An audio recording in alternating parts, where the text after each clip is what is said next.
Assalomu alaykum, hurmatli obunachilar va kanalimiz mehmonlari. Bugun razbor nima bo'ladi? Suyak yemirilishi haqida razbor qilamiz.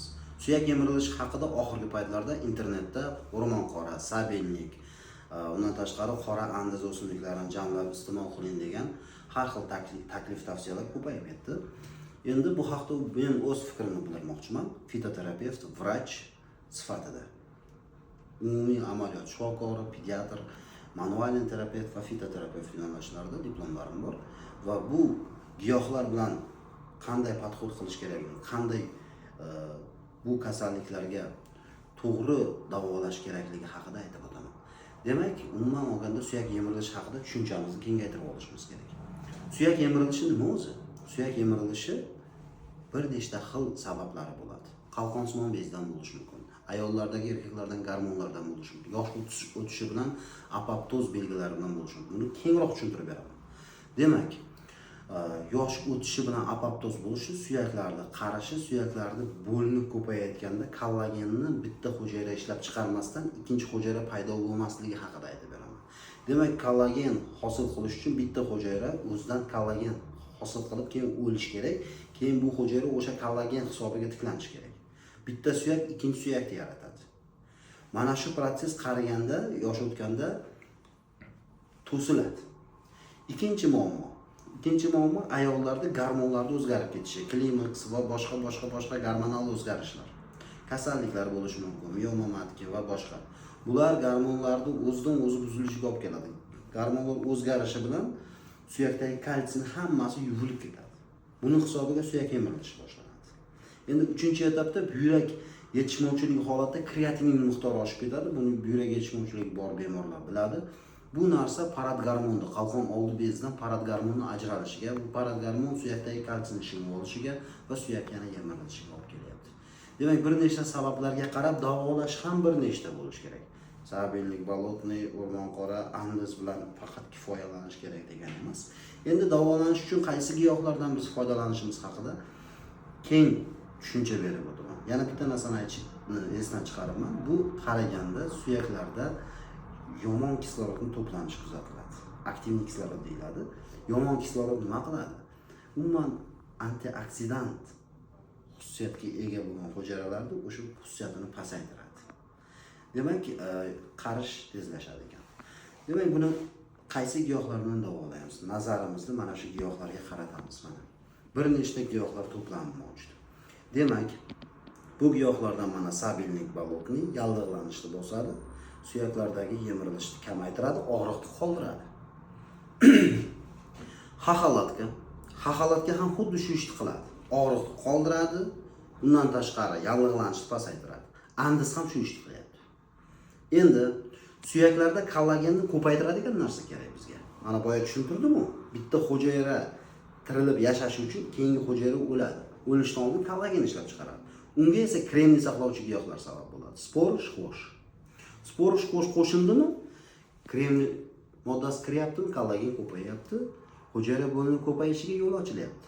Imbir qo'shyapman, toza imbir, bu korzinkadagi imbir emas, iranskiy imbir. Bu nima qiladi?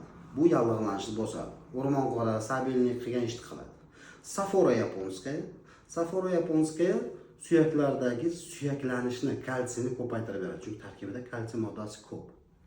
Demak, undan tashqari momiyo mana qop-qoragina bo'lib turibdi. Momiyo deganda biz kengroq tushunib olishimiz kerak. Qanaqa momiyo bu? Momiyo bo'ladi, oddiy momiyo bo'ladi mana. Mana shunaqa momiyo bo'ladi. Qattiq yuklanmaydigan. Bu 25% momiyosi bo'ladi. Bu arzon.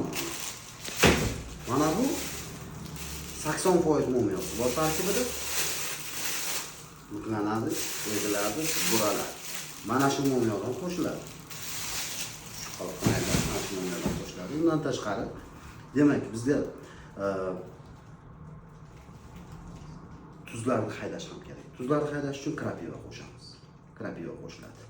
Demak, bundan ham tashqari yallig'lanishni pasaytirish uchun, gormonal fonni yaxshilash uchun shalfey qo'shamiz. Yallig'lanishni pasaytirish uchun zigrabiy qo'shamiz. Undan tashqari toza zafaron qo'shamiz. Bir videomizda zafaron haqida video qilganimizda ko'pchilik maqsadni ko'rsatdim. Mana bu original zafaron qolmagan edi. Bu original zafaron bundan 8 dona qo'shamiz. Metabolizmni yaxshilaydi, qon aylanishini yaxshilaydi, o'sha bo'g'imga qon kelishini yaxshilaydi. Bundan 8 dona qo'shamiz. Demak, undan tashqari aytishimiz mumkinki, bitta qaysi giyoh qoldi yana. Demak, endi gormonal foni o'zgargan ayollarda xmel o'simligini albatta qo'shishimiz kerak. Ayol kishini gormonal foni o'zgarganmi, xmel qo'shiladi. Yo'qmi, qo'shilmaydi. Ko'ryapsizlarmi, jarayon murakkab. Krasniy klever qo'shiladi. Bormi? Gormonal fon qo'shiladi. Endi qalqon oldi bezdan parad gormonni ishlab chiqarish ko'payishiga sabab bo'ladigan narsaga lapchatka belaya degan o'simlik davo bo'ladi. Bu narsa qo'shib beriladi. Qaysi biridir olinadi, qaysi biridir qo'shiladi. Demak, mana bu ishga hammasidan solamiz. Demak, bu tarkiblar hammasini tushuntirib o'tdim. Mana hozir ko'rib turibsizlar, hammasini aralashtirib yuboryapman. Hop, hop. Mana qo'shildi. Demak, keyingi sostav ham ketdi mana. Keyingi sostav ham ketdi.